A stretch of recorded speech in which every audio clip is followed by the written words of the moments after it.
Welcome to Stateside Tennis. We're live from an exciting women's tennis tournament, bringing you the latest match action, player updates, and exclusive tennis coverage.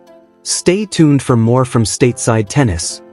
The press conference was supposed to be ordinary, predictable. Just another media session after a first-round Wimbledon victory. The cameras were already in position long before Alex Eala entered the room.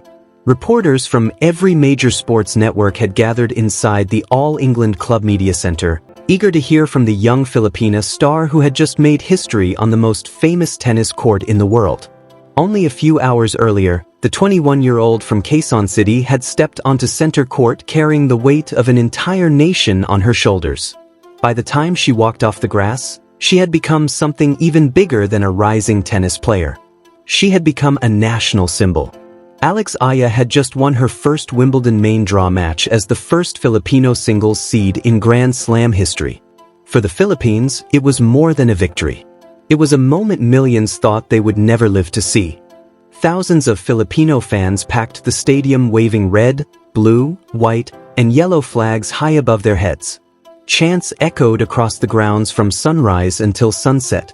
Television ratings in the Philippines shattered expectations as entire families gathered around screens to watch a young woman from Quezon City battle on the sport's grandest stage. And now, after all the emotion, after all the celebration, Alex sat quietly behind a microphone preparing to answer questions from the international press. Nobody expected the press conference to become one of the most controversial moments Wimbledon had seen in years. At first, everything unfolded normally. How does it feel to make history? What does this win mean for the Philippines? How proud are you to represent your country? Alex answered carefully and respectfully. She thanked her coaches. She thanked the Rafa Nadal Academy for helping shape her career. She thanked her parents for every sacrifice they had made to support her dream. Most of all, she thanked the Filipino fans. "You have no idea how much their support means to me," she said softly. "Everywhere I go, I feel them with me." The journalists nodded politely. Pens scratched across notebooks. Cameras continued recording. The atmosphere remained relaxed. Then one reporter asked a question that changed everything. The journalist mentioned the overwhelming Filipino support at Wimbledon and asked whether Alex felt tournaments had underestimated her popularity over the past year. The room expected a diplomatic answer. Instead, Alex paused. She looked down at the table for a moment as if debating whether she should say what was really on her mind. Then she looked back up and told the truth. "I think there's still a disconnect between what tennis says it values and what it actually recognizes," Alex said calmly. The room instantly became silent. Reporters stopped typing. Several journalists slowly lifted their heads. Even the tournament staff near the walls froze. Alex continued speaking. "Every tournament talks about growing the game globally," she said. "But when Filipino fans line up for hours outside small courts and thousands can't even get in to watch, it feels like the sport still doesn't fully understand what's happening." A wave of whispers spread through the room. Alex didn't stop. At the Australian Open, thousands of Filipino fans waited outside Court 6 because the stadium was too small. In Indian Wells it happened again. In Dubai it happened again. Even here at Wimbledon, people traveled across the world just for a chance to watch. Her voice remained steady, respectful, but firm. These fans deserve better. That was the moment everything changed. Near the back of the room sat the Wimbledon tournament director, listening carefully to every word. Until then, he had remained expressionless. Now his face tightened, his jaw clenched. He shifted in his chair, visibly irritated. Alex continued anyway. "The Filipino community supports tennis with incredible passion," she said. "And I think sometimes people in the sport underestimate that because they're not used to seeing it come from the Philippines." The director suddenly slammed his folder onto the table. The loud sound shocked the room. Several reporters jumped. Without saying a single word, he stood up, turned around, and stormed out of the press conference. The door shut behind him with a violent thud. The entire room froze. Nobody could believe what they had just witnessed. For several seconds, absolute silence filled the media center. Then chaos erupted. Journalists began whispering frantically to one another. Phones lit up instantly. Television producers rushed to alert their networks. Cameras zoomed in on Alex, waiting to see whether the young Filipino would panic under the pressure. But she didn't. She remained calm, composed, focused, because Alex Eala had not walked into that room planning to start controversy. She had simply spoken honestly, and honesty had suddenly become explosive. One reporter immediately asked if she was criticizing Wimbledon specifically. Alex shook her head. "No," she answered. "I'm saying tennis as a whole needs to recognize how global the sport has become." Another journalist asked whether she regretted her comments after the director's reaction. Again, Alex remained calm. "I'm not trying to disrespect anyone," she said. "I'm just speaking about what the fans experience." Outside the room, raised voices could already be heard in the hallway. Tournament officials were clearly furious. Inside, the press conference had transformed from a standard Wimbledon interview into international breaking news. And the strangest part of all? Millions of fans watching online agreed with her. Within minutes, social media exploded. Clips of the director storming out spread everywhere. Hashtags connected to Alex Eala began trending worldwide. Filipino fans celebrated her courage. She spoke for all of us. She told the truth. Finally, someone said it. Across the Philippines, television news programs interrupted regular broadcasts to discuss the moment. Sports analysts debated whether Alex had crossed a line. Former players argued over whether young athletes should challenge tennis traditions so publicly. But while critics focused on the controversy, many fans focused on something else entirely. For the first time, they felt seen. For years, Filipino tennis supporters had followed Alex everywhere. Melbourne, Dubai, Indian Wells, Berlin, London. At every tournament, the same thing happened. Massive crowds gathered around small outside courts because organizers underestimated demand. Fans waited in brutal heat for hours hoping to get a seat. Sometimes they never made it inside. Yet despite the growing evidence, tournaments continued treating Alex like a lower-profile player. That frustration had quietly built for months. Now Alex had finally said it publicly. And the tennis establishment clearly wasn't happy. But to truly understand why this moment mattered so much, you have to understand the journey that brought Alex Eala to this point. Because only 2 years earlier, nobody in tennis expected her to become one of the sport's biggest stories. Back in 2024, Alex was still fighting for recognition. She traveled constantly between ITF tournaments trying to climb the rankings one match at a time. The glamour of professional tennis barely existed at that level. Long flights, small crowds, cheap hotels, endless pressure. Most casual fans never saw those struggles. They only saw the victories later. But Alex remembered every difficult moment. She remembered practicing alone for hours at the Rafa Nadal Academy in Mallorca while wondering whether all the sacrifices would eventually pay off. She remembered losing painful matches that stayed in her mind for weeks.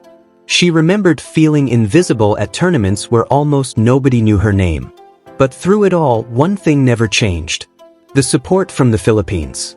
Even before she became famous, Filipino fans believed in her completely. That belief became fuel. By 2025, everything started changing rapidly. Her breakthrough run at the Miami Open stunned the tennis world. She defeated Grand Slam champions. She beat top-ranked players. She became the first Filipina in history to defeat multiple top 10 opponents in a major tournament. Suddenly, tennis could no longer ignore her. Then came Birmingham in 2026. Alex captured the biggest grass court title of her career and proved her success was no accident. A week later, she shocked the sport again by defeating Elena Rybakina in Berlin. The ranking points pushed her into the Wimbledon seeding positions. History followed immediately afterward. First Filipino Grand Slam singles seed. World number 29. A moment that transformed her from athlete into icon. But with fame came something else. Responsibility. Alex understood that millions of Filipinos now saw themselves through her success. Children watched her matches dreaming they could one day do the same. Overseas Filipino workers followed her results while working thousands of miles from home. Families woke up in the middle of the night just to watch her compete. And because of that connection, Alex stopped viewing tennis as simply her personal journey. It became bigger than her. That's why the press conference mattered. She wasn't speaking only for herself. She was speaking for every fan who had waited outside overcrowded courts. Every supporter who spent savings traveling across continents to watch her play. Every Filipino who felt overlooked by the international sports world. And perhaps that was exactly what made the establishment uncomfortable. Because Alex Eala represented something tennis wasn't fully prepared for. A global movement from a country the sport had historically ignored. As the hours passed after the press conference, reactions became even more intense. Some former players defended Wimbledon. Others defended Alex. Television debates erupted across sports channels worldwide. One commentator called her comments dangerously bold. Another called them necessary. Meanwhile, Alex herself stayed remarkably calm. When asked later whether she feared consequences from tournament officials, she simply smiled. "I respect Wimbledon very much," she said. "But I also respect the fans." That sentence spread almost as quickly as the controversy itself. Even other athletes began quietly supporting her position. Some admitted privately that tournaments often underestimated crowd interest for emerging international stars. Others praised Alex for speaking honestly despite knowing it could upset powerful people inside the sport. The situation became impossible to ignore. And Wimbledon knew it. The following day, organizers suddenly moved Alex's next match to one of the tournament's largest courts. Fans immediately noticed. So did reporters. Questions grew even louder. Had Wimbledon changed course because of her comments? Was the tournament responding to pressure? Officials denied any connection. But almost nobody believed that. When Alex walked onto the bigger court for her second-round match, the atmosphere felt completely different. More than 20,000 fans packed the stadium. Philippine flags covered entire sections. The cheers sounded deafening. And for the first time, it finally felt like the tournament understood what Alex had been trying to say. This wasn't just about one player anymore. It was about a fan base, a culture, a movement. During warm-ups, television cameras repeatedly showed emotional Filipino supporters crying in the stands. Some had traveled for over 20 hours to reach London. Others had spent years saving money just for this experience. Now they watched proudly as one of their own stood on one of the biggest stages in sports. And suddenly, the entire tennis world understood what Alex Eala had been trying to explain. This was different. The support surrounding her wasn't temporary hype. It was something real, something powerful, something global. Win or lose, Alex had already changed tennis conversations forever. Because before Wimbledon 2026, the Philippines was rarely mentioned in discussions about elite tennis nations. Now it was impossible to ignore. Young girls across the Philippines started joining tennis academies in record numbers. Sports brands rushed to partner with Filipino players. International broadcasters expanded tennis coverage throughout Southeast Asia. The Alex Eala effect became a genuine phenomenon. And ironically, all of it grew even bigger after that press conference. The moment the tournament director stormed out became symbolic. To fans, it represented old traditions clashing with a changing sport. A new generation refusing to stay quiet. A young athlete recognizing the influence she carried and choosing to use it honestly. Of course, criticism never disappeared completely. Some people continued insisting Alex should have remained silent. Others argued athletes shouldn't challenge tournament decisions publicly. But Alex never backed down. Not because she wanted conflict, because she believed the fans deserved honesty. Weeks later, during another interview, she reflected on the moment more calmly. "I never wanted drama," she explained. "I just wanted people to understand what Filipino fans bring to tennis."